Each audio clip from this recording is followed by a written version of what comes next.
Olá, pessoal! Na aula de hoje trataremos de mais um aspecto operacional de nosso sistema de gerenciamento de banco de dados. Trabalharemos hoje com o controle de concorrência. Então, finalmente, a aula tão esperada de controle de concorrência.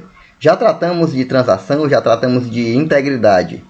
Então, hoje nós trataremos de controle de concorrência. Vamos lá, conhecer os principais algoritmos para esse gerenciamento tão importante para o nosso sistema de gerenciamento de banco de dados. Começamos com essa pequena ilustração, mostrando que temos, às vezes, mais de um usuário concorrendo por dados na mesma tabela. Às vezes, o mesmo registro de dados, né? A mesma linha da tabela é concorrida por mais de um usuário, né? Dentre usuários, dentre gerente ou quem quer que seja quem está requisitando por esse dado, né? Temos aqui uma outra figura ilustrando a mesma situação. Você tem um SGBD acessando um banco de dados. Veja o banco de dados sendo ilustrado como um cilindro, né?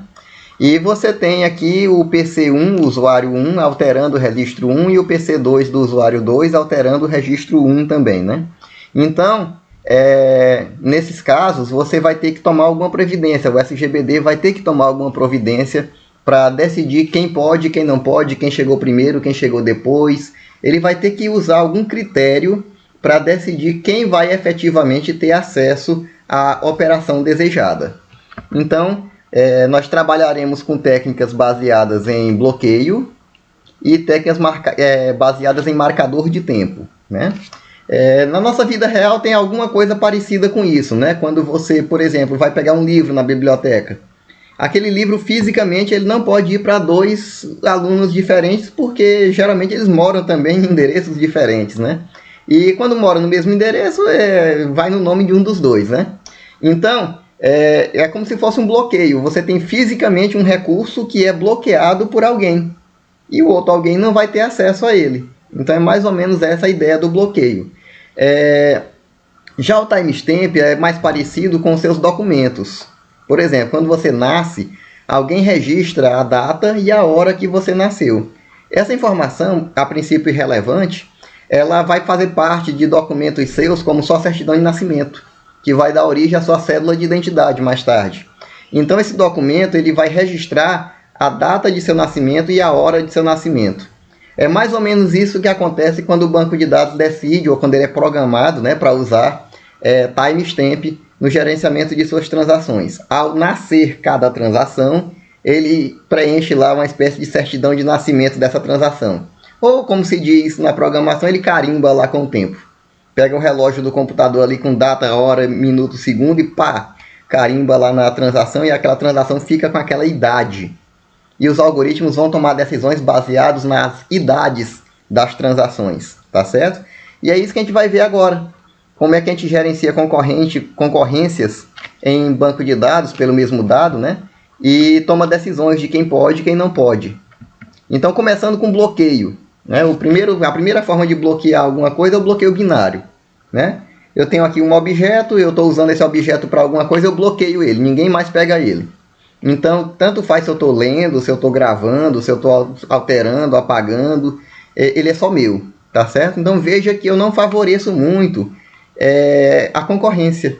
Eu não favoreço muito o compartilhamento dessa informação, né? Por exemplo, se isso aqui for usado num sistema de comércio eletrônico, eu vou manipular apenas um produto, uma unidade de cada produto por vez, né? Então isso aí vai complicar muito, porque se eu já estiver vendendo um fone de ouvido na minha loja virtual, outra pessoa não compra esse mesmo fone de ouvido, porque está bloqueado o acesso àquele dado, àquela informação, né? Esse tipo de bloqueio binário, ele hoje em dia já não é mais nem citado nas versões mais novas dos livros de banco de dados, não. Porque ele é um bloqueio muito radical e pouco favorável para o uso de muitos usuários, né? De vários usuários ao mesmo tempo. O bloqueio, quando ele é admitido ainda em banco de dados, e ele é até necessário em alguns algoritmos, inclusive de recuperação, que a gente vai ver em aulas futuras, mesmo que você esteja usando o timestamp, que é a técnica lá da idade, que a gente já deu a ideia no começo, né?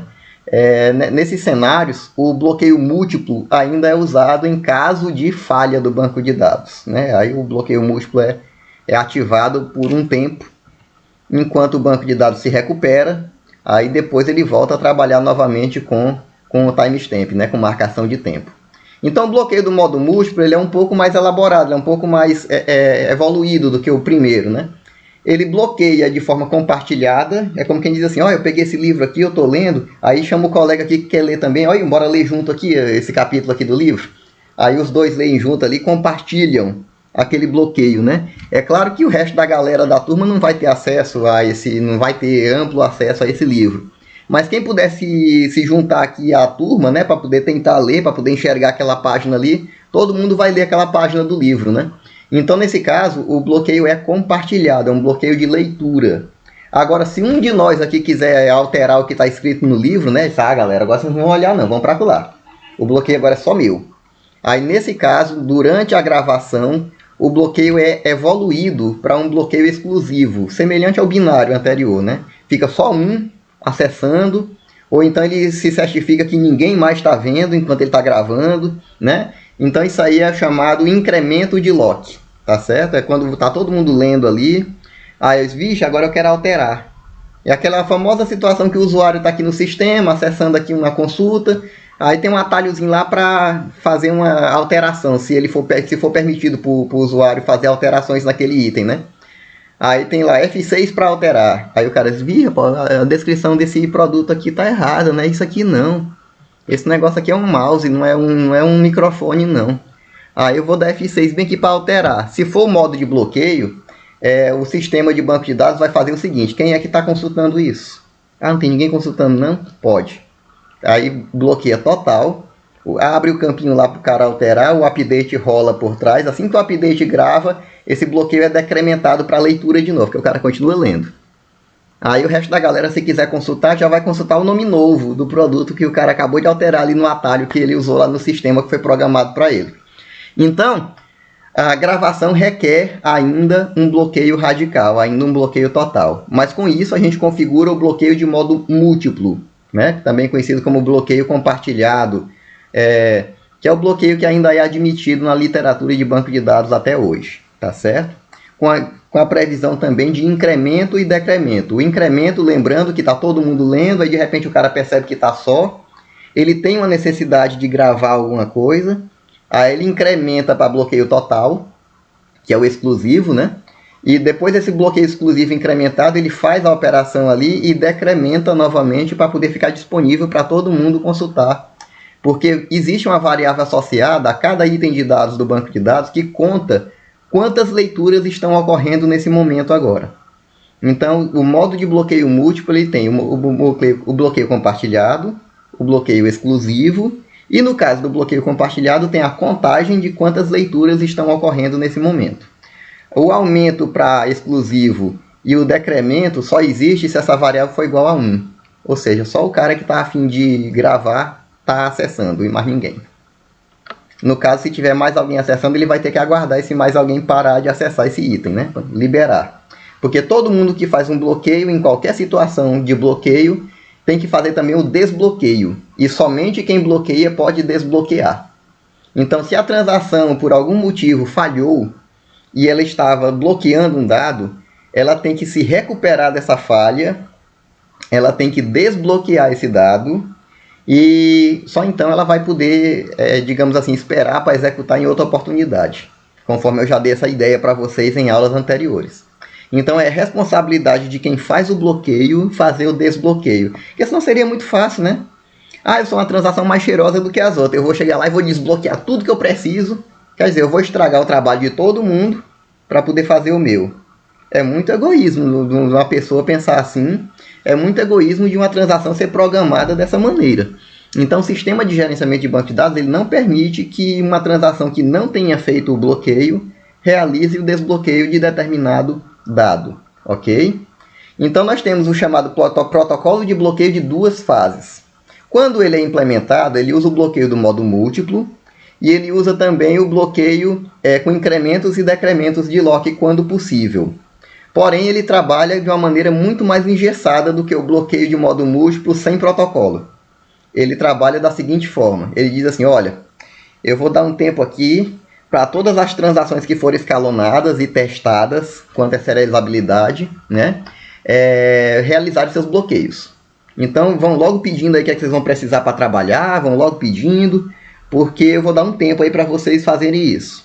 Aí a transação 1 pede lá os dados dela, a transação 2 pede para bloquear os dados dela também, em modo compartilhado, modo exclusivo e por aí vai, né? Aí beleza, todo mundo bloqueou o que tinha de bloquear, beleza. Então essa fase foi o crescimento, tá certo? Aí aquela transação mais curtinha, mais ágilzinha, já terminou de fazer o que tinha de fazer com aquele dado e diz assim, ó, terminei, eu só uma transação aqui bem curtinha. Eu só queria mesmo consultar bem aqui essa tabela aqui, o preço aqui do mouse, como é que estava. Agora eu quero liberar esse bloqueio. Aí o protocolo diz, beleza, você liberou. Então a partir desse momento agora ninguém mais bloqueia nada. A partir de agora só aceito requisições de desbloqueio. Aí a transação que estava mais atrasada disse assim, vixe, minha filha, você dançou, você vai ter que ser escalonado outra hora para executar. Você já vai sofrer rollback. Você já vai cair fora aqui do sistema porque não conseguiu bloquear o que queria. Então, aquele escalonamento que mistura transação curta com transação demorada, digamos assim, para executar, ele acaba não sendo bom nesse cenário aqui. Porque o protocolo rapidinho ele entra na fase de encolhimento e na fase de encolhimento ele não admite mudança de bloqueio e ele não admite concessão de bloqueio. Né? Porque ou ele faz uma coisa, ou ele concede e muda bloqueio, ou então ele desbloqueia. É um protocolo bem radical. E por ser um protocolo bem radical, ele é muito invocado em caso de falha. Então o banco de dados acaba solicitando a ativação do protocolo de bloqueio de duas fases automaticamente via vários algoritmos de recuperação em caso de falha. A gente vai estudar esse capítulo ainda nos aspectos operacionais de banco de dados. E você vai descobrir junto comigo que isso aí, esse algoritmo, apesar de ser assim, vixe, esse algoritmo é muito radical, ele é muito ruim de usar. Realmente ele para ser primeira opção do DBA, ele não é bom não. Mas ele é uma ferramenta importante em caso de falha do seu banco de dados. Você vai perceber isso no futuro próximo, tá certo? Tratamos nesse slide do incremento e do decremento de lock, que eu já dei ideia para você do que se trata, né? Quando o lock compartilhado passa a ser exclusivo e vice-versa, né? O incremento quando ele sobe para exclusivo e o decremento é quando ele volta a ser compartilhado, né? Caso esteja ocorrendo o uso do protocolo de duas fases, só pode ocorrer na fase 1. Né? Se alguém já estiver liberando bloqueio, não é admitido o incremento e o decremento de lock. Protocolos baseados em tempo. Essa aqui já é a outra turma que gerencia concorrência de transação, concorrência de dados. Tá? Ou você trabalha com bloqueio, em linhas gerais, ou você trabalha com marcação de tempo. É claro que tem os algoritmos que vão oscilar em torno disso. Nós vamos ter algoritmos alternativos para bloqueio e vamos ter algoritmos alternativos para marcação de tempo, advindos de diversas pesquisas, inclusive.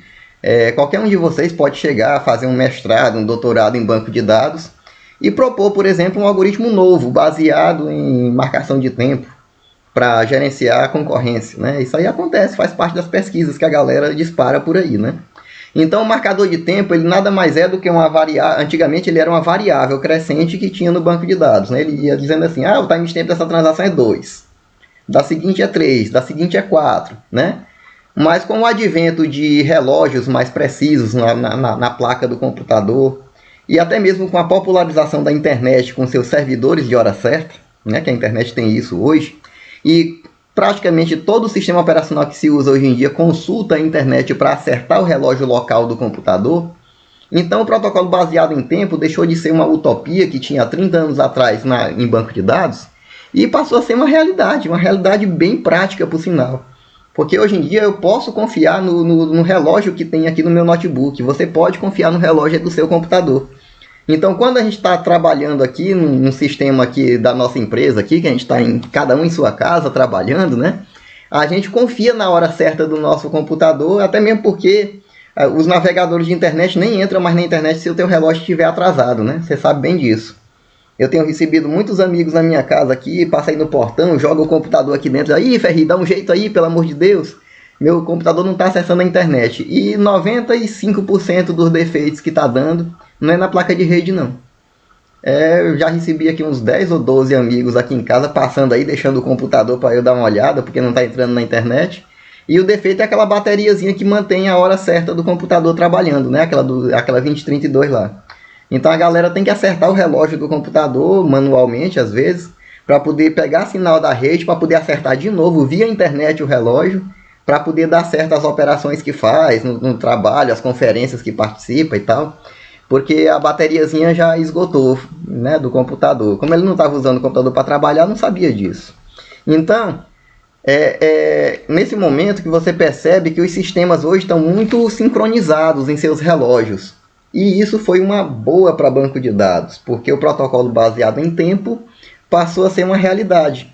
Esse protocolo, por muito tempo, ele era bem teórico mesmo na computação. O pessoal diz, tem que ter um servidor de tempo, que é consultado, que vai ser um gargalo do sistema e não sei o quê. Não. Agora eu tenho um servidor de tempo. Ele está lá na internet. O meu computador consulta de vez em quando lá, geralmente em horas de ociosidade, né? E compara o relógio local com o relógio do servidor, baseado no seu, como chama, meu Deus? No seu fuso horário, né? E você tem a hora certa no seu computador ajustada automaticamente. A bateriazinha da CMOS ali que guarda os parâmetros da sua CMOS, guarda também o seu relógio trabalhando, né?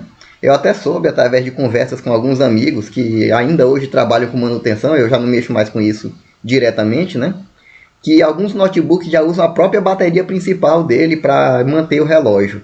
Aí eu já acho um pouquinho temerário, porque a bateria principal do notebook ela morre muito mais cedo do que a pequenininha lá de dentro, né? A 2032 lá dentro. Mas é uma decisão de cada fabricante, né? É só um detalhe, é só uma observação aqui de cultura inútil no meio da nossa aula. Então, esses timestamps, eles passam a fazer parte do dado. Então, cada dado do seu banco de dados, ele passa a ter 2 registros de timestamp.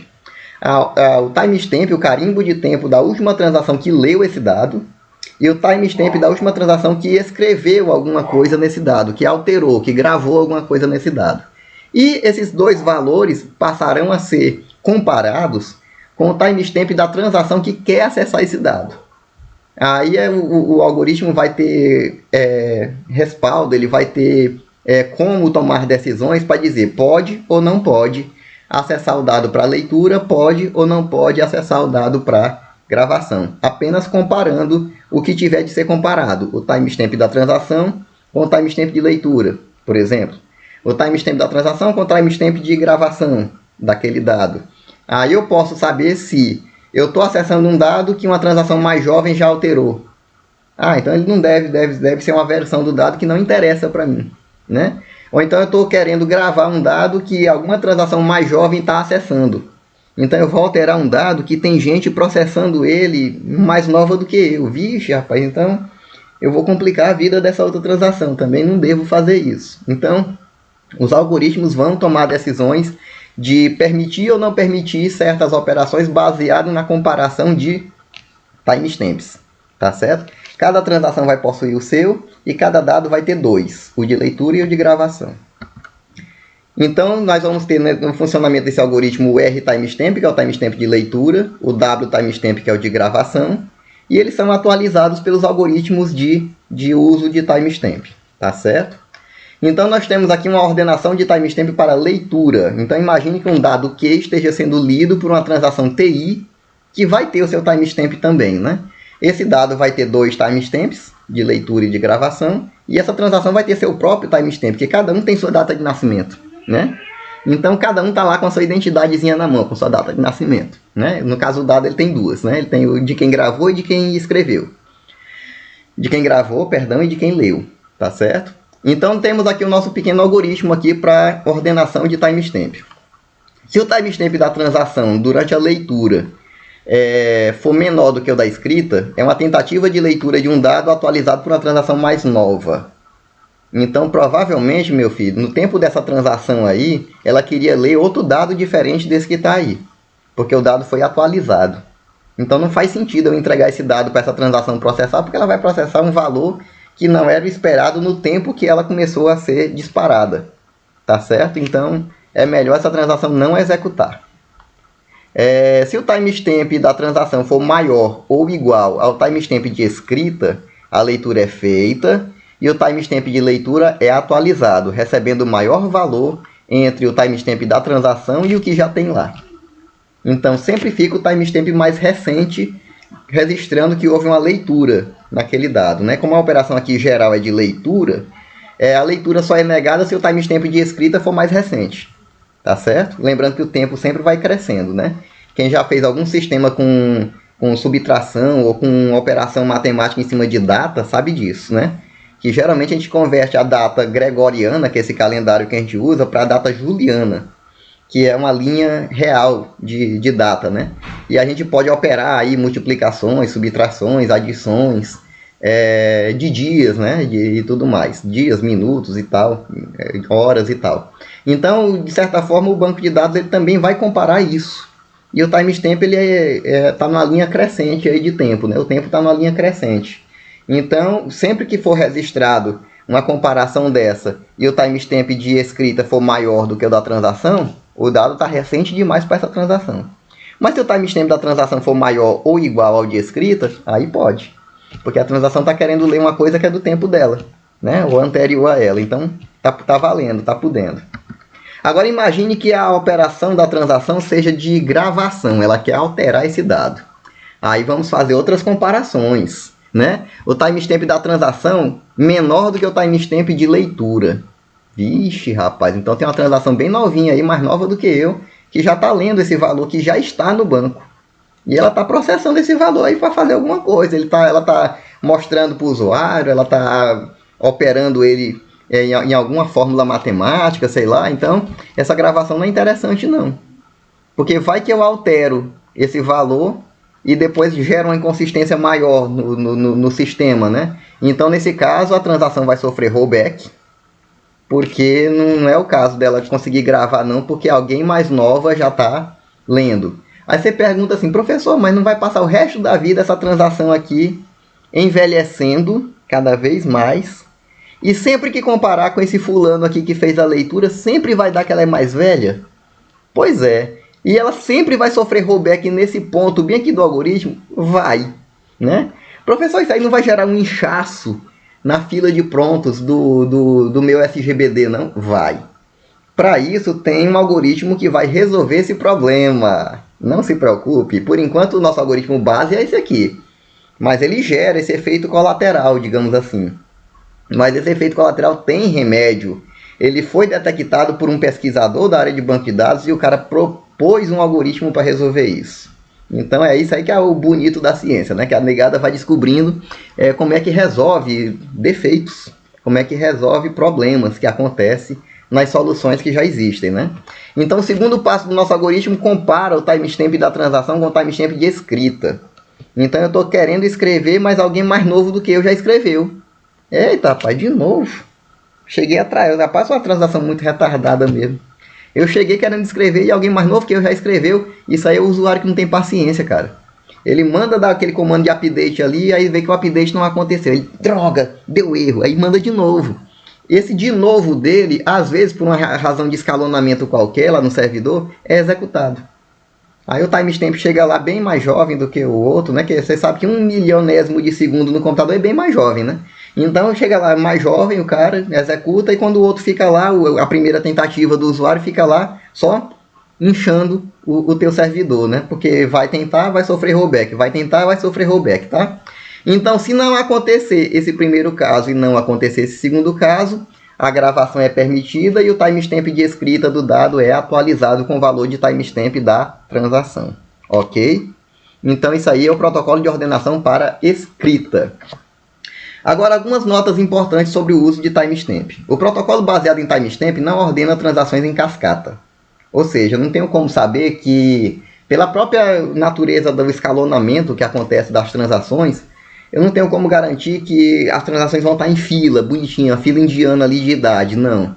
Tanto é que acontece, da transação mais jovem já ter escrito o dado que a mais velha chegou para tentar alterar, né? Por exemplo. Então, eu não tenho como garantir uma fila. E se eu não garanto essa fila, eu também não vou evitar, eu não vou ordenar, eu não vou impedir que aconteça alguma operação em cascata. E cascata em banco de dados é uma coisa muito ruim de se fazer, a não ser que seja proposital. Você diga assim em banco de dados, olha, se eu deletar um curso, eu quero que em cascata todos os alunos dele sejam desmatriculados da instituição. Tremenda sacanagem, né? Mas eu posso programar isso, né? Então o que acontece é que A cascata ela não é uma coisa boa em banco de dados. Então, se eu disser assim, essa transação aqui falhou, eu vou ter que desmanchar ela. Ah, mas já teve 5 transações depois dela que dependiam dela. Pô, como é que elas, em primeiro lugar, como é que elas executaram se dependiam dela, né? E se essa daqui falhou, eu vou ter que desmanchar as outras 5 também. Então eu não vou ter que retrabalhar uma transação, vou ter que retrabalhar 6.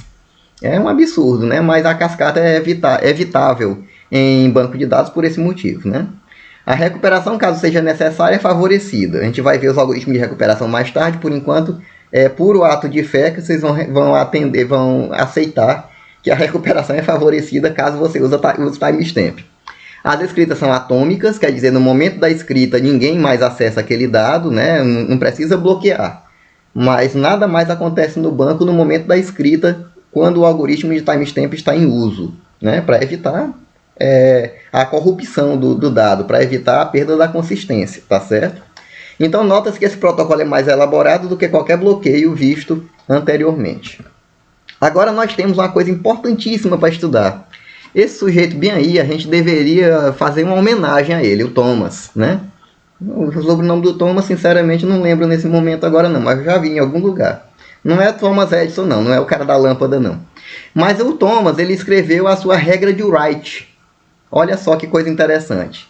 Se 2 transações fazem write em um dado com timestamps diferentes, a mais velha sofre rollback, não implica que a mais nova tenha que sofrer o rollback em cascata. Tá certo? Essa é uma releitura do protocolo original de ordenação, pois permite simplesmente ignorar a operação de write obsoleta, não prejudicando as leituras. Ou seja, aquele momento lá que você se preocupou agora há pouco, ah, professor, essa transação bem aí quer escrever, mas quando eu comparo com R timestamp, W timestamp, ela sofre rollback. Quando eu faço não sei o que, ela sofre rollback. Aí você ficou, poxa, mas não vai ficar um monte de transação sem executar lá no meu servidor? E meu servidor vai começar a travar, a negar serviço para os usuários porque está entupido de transações? Não, porque os algoritmos de timestamp hoje seguem a regra de Thomas, que ele reescreveu aquele protocolo lá.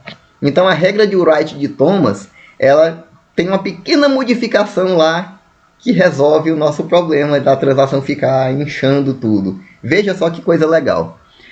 A transação quer fazer um write, é o nosso protocolo de write, né? Ela chega, compara com R timestamp, sofre rollback e tal. Aí quando ela vai comparar com W timestamp, aí na hora do rollback ela não sofre rollback. A gravação é ignorada e a transação fica, ei, eu consegui executar, só que ela não altera nada. Ela não deixa o timestamp dela no dado, ela não altera o dado, né? Aquele negócio, você engana a transação como quem engana uma criança. Você tá ali no videogame ali, chega uma criancinha para encher o saco ali, você dá um controle desligado para a criança e ela tá crente que tá jogando contra você, né? Então é mais ou menos isso que o Thomas sacou para essas transações. Que ele disse, não, essa transação vai bater aqui, vai voltar, vai bater, vai voltar, daqui a pouco você vai ter 5 milhões de transações na fila de prontos e apenas 5 transações para o trabalho da galera da empresa mesmo, né? Para poder seguir adiante o trabalho. Então, por que não pegar essas 4 milhões, 900, não sei quantas mil transações e fazer de conta que deu certo para elas poder partir para o mundo dos mortos felizes e contentes porque cumpriram o seu papel nesta vida, né? Então, é o que acontece com a regra de Thomas. Ele ignora a parte de write da transação e diz, transação, beleza, cara, valeu, tu escreveu bonito, caligrafia boa que tu tem, ó, valeu, tchau. Aí a transação vai embora. Com isso, não fica fila de prontos inchada. E, mais uma vez, o timestamp se mostrando eficiente para o trabalho do nosso controle de concorrência, tá certo? Então, pegando timestamp, pegando o bloqueio, a gente já sabe como é que funciona. Agora vamos ver alguns protocolos que são variantes desses protocolos principais de timestamp e de bloqueios, tá certo? O primeiro deles é o protocolo baseado em validação. Quando a maioria das transações é somente leitura, a taxa de conflitos é muito baixa. Então, mesmo que esteja lendo a mesma coisa, né? Por exemplo, resultado do SISU, a nota do Enem. Não, SISU não, a nota do Enem, né? Então, é um banco de dados típico de leitura. Ali pouca coisa vai ser, digamos assim, reavaliada para refazer a nota de alguém, sei lá, algum erro cometido. Geralmente aquela nota vai ser publicada e a galera vai consultar, né?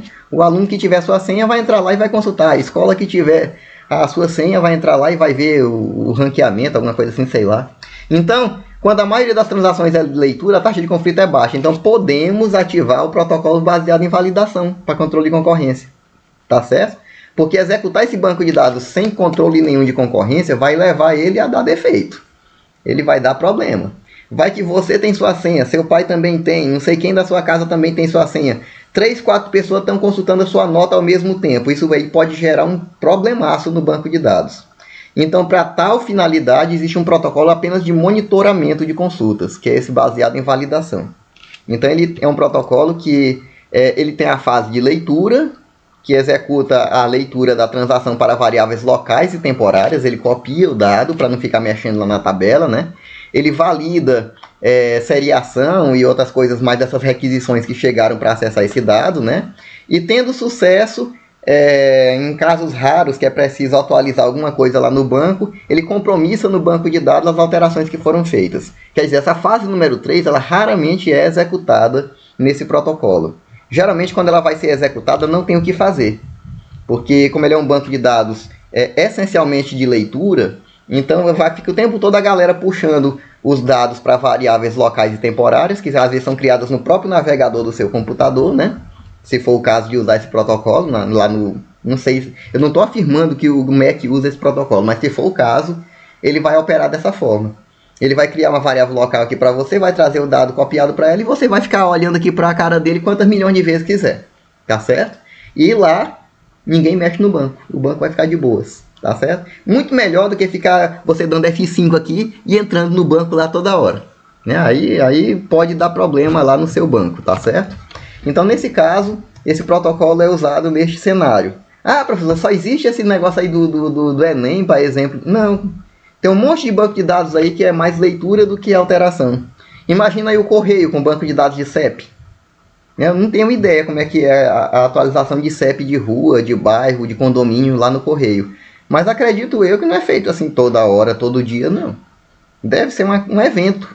Um evento assim mais raro que acontece, né? Porque é um dado de referência, um dado que você vai ficar mais consultando do que alterando, né? O próprio CEP da tua casa mesmo acredito que não tenha mudado muito nos últimos anos.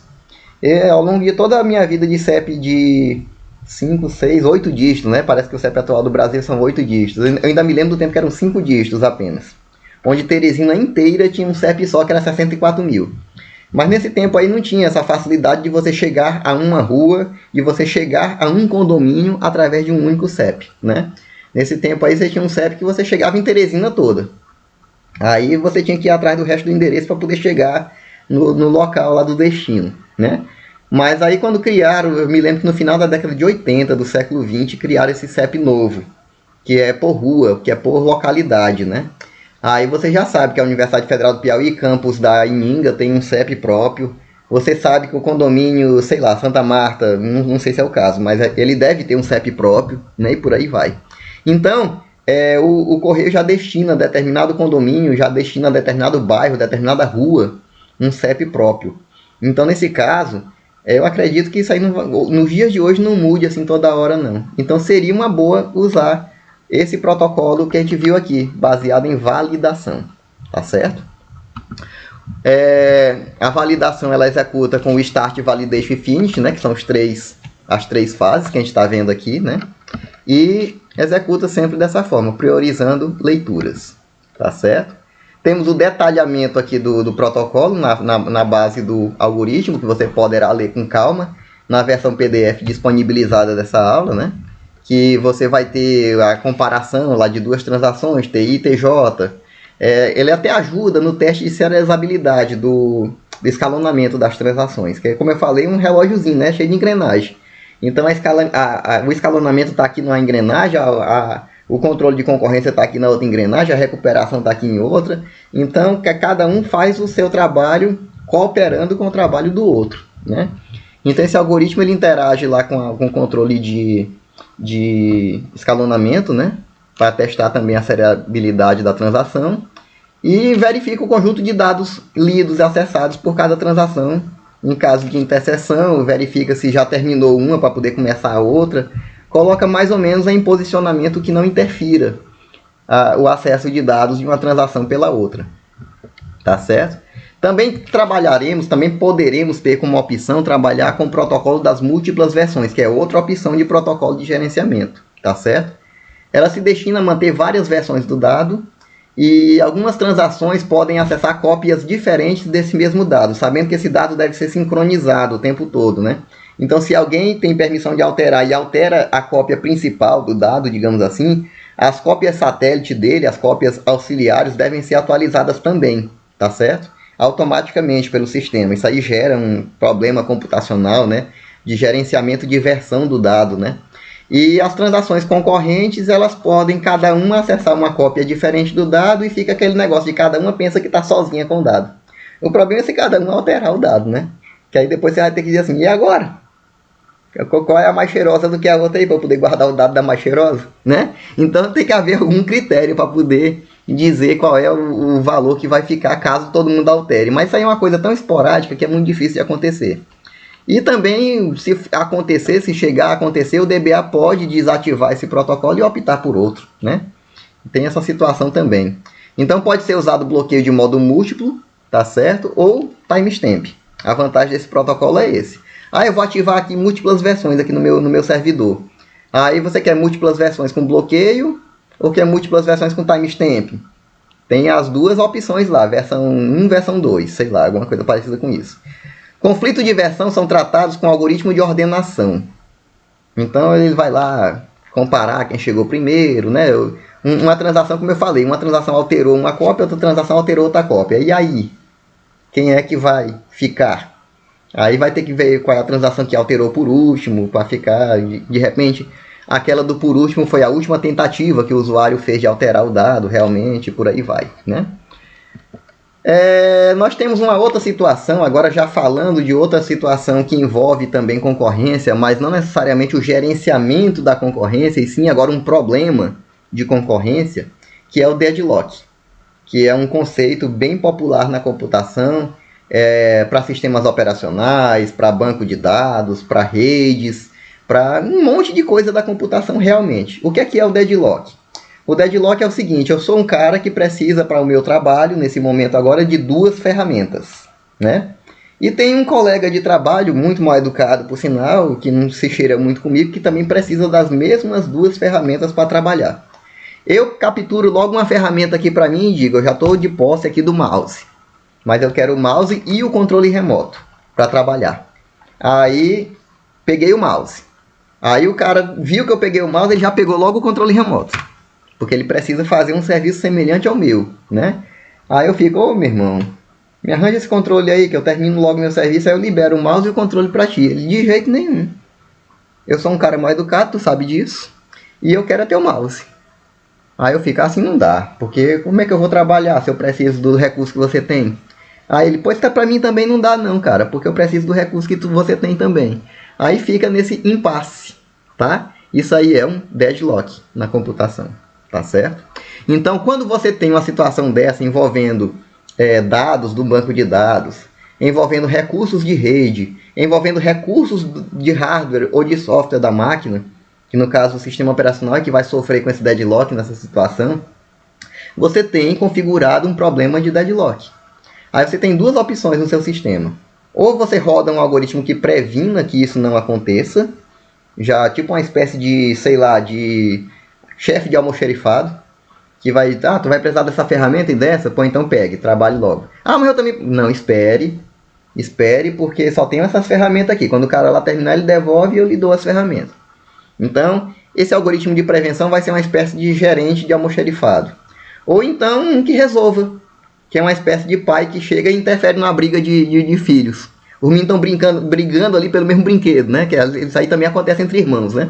Esse tipo de situação. Às vezes o pai chega, toma o brinquedo dos dois, dá uma palmada em cada um e acabou a conversa, né? Isso aí a gente está brincando. Mas existe uma interferência superior, né? Então existe o algoritmo da interferência superior para tomar uma decisão de ou escolher um para deixar de trabalhar no momento e deixar o outro seguir, ou então tira os dois de cena e vê que hora que um dos dois volta para trabalhar. Se ele volta para trabalhar junto com o outro cara lá, ou seja, tira as duas transações da execução e devolve para a fila de prontos. e torce para o escalonador não chamar mais essas duas juntas.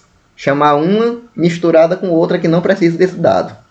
Aí nesse caso, essa que precisa dos dois dados vai pegar os dois dados e vai executar.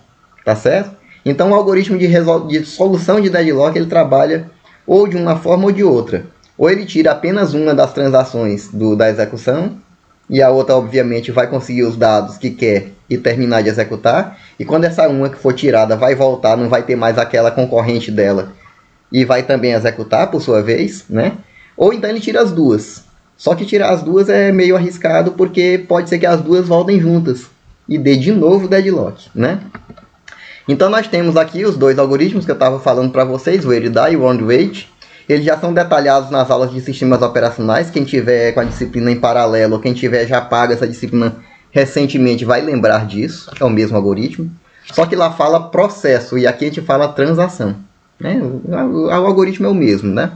Então, se a transação solicita um dado mantido pela outra transação, ela vai esperar caso o timestamp dela seja mais jovem, né? Então, a transação TI é mais velha, e se ela não for mais velha do que a que está usando o dado, ela vai sofrer rollback para poder envelhecer, né? Então, ela chega lá e diz assim, olha, eu sou mais velha do que essa daí que está trabalhando com o dado. Aí a que está trabalhando com o dado, beleza, pois deixa eu terminar aqui que eu te entrego o dado. Ah, não, eu sou mais nova do que essa daí que está trabalhando. Pô, volta para a fila de pronto. Quando tu envelhecer, tu volta aqui. Né? Então, é esse o caso do ERIDA. Já o WAND-WAIT, ele solicita um dado mantido pela outra transação. Aí, se ela for mais velha, ela faz com que a outra, que está de dona do dado, sofra rollback. Então, a mais jovem está ali trabalhando com o dado e tal, e o algoritmo que está valendo agora é o WAND-WAIT. Aí chegou uma velhinha aqui e disse, ei, eu sou prioridade. Aí a outra diz, prioridade não quer dizer que você tem o direito de me matar, não. Quer dizer sim, esse algoritmo aqui é doido. Pá! Mata mais nova e fica lá. Eu acho que esse é o desejo daqueles velhos que tem fila de supermercado, né? Que você tá ali, às vezes, pagando a sua compra e ele chega, eu sou prioridade. Eles não entendem que prioridade é ele ser o próximo a ser atendido, né? Ele acha que pode me matar ali na fila do caixa e tomar meu lugar, né? Mas, né, fazer o quê? Os velhinhos da vida real pensam que o WAND-WAIT vale na vida real, né? Mas na verdade ele vale lá em banco de dados, né? Então o terceiro esquema de tratamento de deadlock é o timeout. É bem popular também, tá? Principalmente em redes. Quem nunca tentou fazer um download que foi cancelado pelo servidor do outro lado, né? Às vezes um negócio que está bombando aí que você quer baixar para o seu computador e não consegue baixar. Um update desses grandes do Windows, alguma coisa assim, né? Que você quer baixar sem ter que esperar pelo Windows Update. Então você entra lá na Microsoft e de repente o servidor está ocupadíssimo lá e você acaba ficando no timeout do download. Você tem lá download cancelado, né? Aparece lá. Então isso aí acontece o tempo todo para prevenção de deadlock. É um algoritmo opcional que o DBA pode ativar, que o gerente do sistema operacional também pode ativar na máquina, né? Dizendo assim, olha, quando tiver uma disputa por recurso, quando tiver uma disputa por dado, que já tiver com algum tempo, né?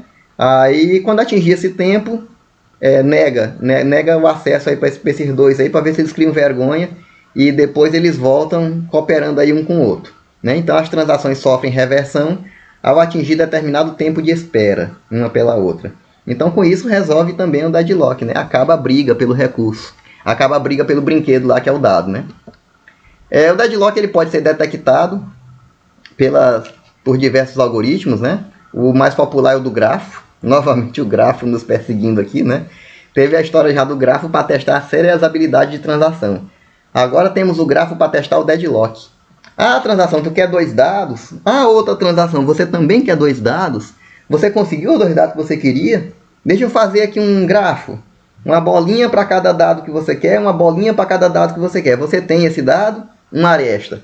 Você tem esse dado, uma aresta, né? Se de repente esse grafo tem um ciclo, temos um deadlock detectado. É esse o detalhamento que nós vamos ter dessa nossa detecção de deadlock a respeito do uso de grafo, tá certo? E caso esse deadlock seja detectado, o que é que eu vou fazer? Ou eu escolho uma das duas transações como vítima e digo assim, você sofre rollback, você fica. Aí essa que fica, termina de executar, desencarna, tchau e benção, né? E a outra volta para a fila de prontos e volta a executar mais tarde. Só que ela volta com uma marcaçãozinha que ela já sofreu rollback devido a estar envolvida numa disputa de deadlock. O algoritmo de deadlock deixa uma marquinha lá naquela transação. Aí quando ela volta, digamos que ela seja tão azarada que ela entra em deadlock de novo com outra transação que já entrou junto com ela. Aí, por uma questão de justiça, né, o algoritmo de seleção de vítima vai ter que dizer assim, você seria a vítima. Mas como você já foi vítima uma vez, a vítima agora é a outra. Então, caso eu não faça esse controle, o meu algoritmo de seleção de vítima ele não será justo. E isso é um problema de deadlock também. O meu algoritmo de seleção de vítima, caso a minha recuperação seja via seleção de vítima, ele não pode ser injusto de matar sempre a mesma transação. Isso aí também é uma preocupação de sistemas operacionais, de redes, de qualquer outra área que trabalhe com deadlock, tá certo? Já o rollback total vocês estão brigando pelo brinquedo, menino? Pois não é de nenhum dos dois, o brinquedo é meu. Então é o que o banco de dados pode fazer também, eu posso programar rollback total. Volta todo mundo para a fila de pronto e vamos ver se vocês voltam juntas quando vierem executar de novo. Corre o risco. Se voltar junto é deadlock de novo, né? Ou então estagnação, que dizem que é o algoritmo do Unix, do sistema Unix, algoritmo do avestruz, que é o avestruz quando se sente em perigo mete a cabeça no chão. Na verdade nem é bem isso, né? O avestruz vive metendo a cabeça no chão porque o ninho dele é enterrado, né? Então ele fica lá verificando se o ovo está ok. Na verdade ele não está ali porque está com medo. Ele está ali porque está com cuidado com o filhote, né? Ele está verificando o ovo dele. Mas isso aí é cultura inútil, não tem nada a ver, isso aqui não é aula de biologia, não é aula de zoologia, né? Então vamos tratar de banco de dados. Então seria o algoritmo de, estou sabendo que está rolando a confusão aí, mas não estou nem aí. Quer dizer, ficamos à mercê do usuário achar isso ruim, entrar no console ali e dar um comando para tirar uma dessas transações aqui da execução, né? É aquela coisa, você percebeu que o seu computador travou, você dá aqui um Ctrl+Alt+Del, pede para ver as transações e vê lá, não está respondendo, você clica lá, manda finalizar a aplicação. Então isso aí é você interferindo no algoritmo da estagnação do sistema operacional. Ele está ali sabendo que está rolando um problema, a aplicação não está respondendo e ele não está nem aí. O usuário que tome a providência, né?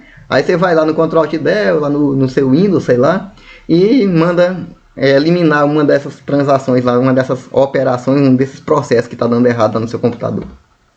Bom, mas essa é uma opção que existe, né?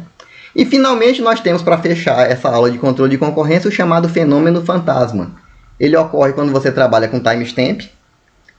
Você imagina que tem duas transações, né? Que execute aí ao mesmo tempo, a T5 e a T6. Vamos modificar aí do nosso exemplo de T1 e T2, que a T1 e T2 já deu muita confusão com elas, né? Ficou mais tarde, estamos executando agora a T5 e a T6. A T6 acessa um dado recorrente de um processamento feito por T5. Então, pelo isolamento, eu não posso fazer com que T6 fure a área de memória de T5 e acesse esse dado.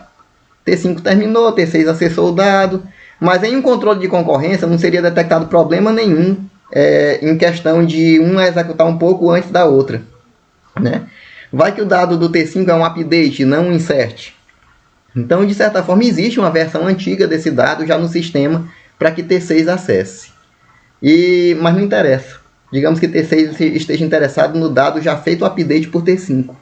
Então, uma provável execução de T6 antes de T5, o banco ficaria inconsistente, né? T6 trabalharia com a versão antiga do dado que somente no momento seguinte T5 gerou, porque houve um descompasso de tempo entre uma e outra. Então esse fenômeno é chamado de fenômeno fantasma e ele é bastante difícil de ser detectado automaticamente pelo nosso banco de dados. Então, quando ele é detectável no banco de dados, ele vai trabalhar com bloqueio de índice, construção utilizando árvores B+, e aplica por um tempo o protocolo de bloqueio de duas fases até se recuperar desse problema. E mesmo sabendo que isso afeta a concorrência, ele ignora o uso de timestamp, ele ignora qualquer outro algoritmo mais avançado que exista para controlar a concorrência. E nesse caso você pode dizer, professor, e o detalhamento desses algoritmos? Bom, o que acontece, pessoal, é que na literatura de banco de dados, muitas vezes os algoritmos não são detalhados. Até mesmo porque eles são, às vezes, descoberta de algum banco de dados comercial, que o pessoal registra patente e tudo mais. Então, no caso, esse algoritmo aqui, eu não encontrei ainda em nenhum livro de referência, ou mesmo em livros auxiliares dessa disciplina de banco de dados, o detalhamento do uso dessa árvore B+, para solucionar esse problema. Então a gente acredita que ele funciona, tem essa pesquinha funcionando lá e valeu, né? O banco de dados se resolveu do fenômeno fantasma. Mas veja que é uma situação bem inusitada, é uma situação bem complicada de acontecer toda hora, né? Ela vai acontecer uma vez na vida e talvez você passe por toda a sua vida profissional e não se depare com esse problema oficialmente. Se ele acontecer, ele vai ser detectado bem depois, algum problema desse tipo aí, e você vai acabar interferindo lá nos dados e inserindo talvez manualmente o valor que tem que ficar, alguma coisa desse tipo, tá certo? Então, com isso, nós fechamos agora as explicações sobre concorrência e aguardem novos vídeos, que o nosso assunto continua, tá certo? Qualquer problema, qualquer dúvida, entre em contato comigo por nossos meios de comunicação. Estou aguardando para interagir com vocês. Obrigado por assistir.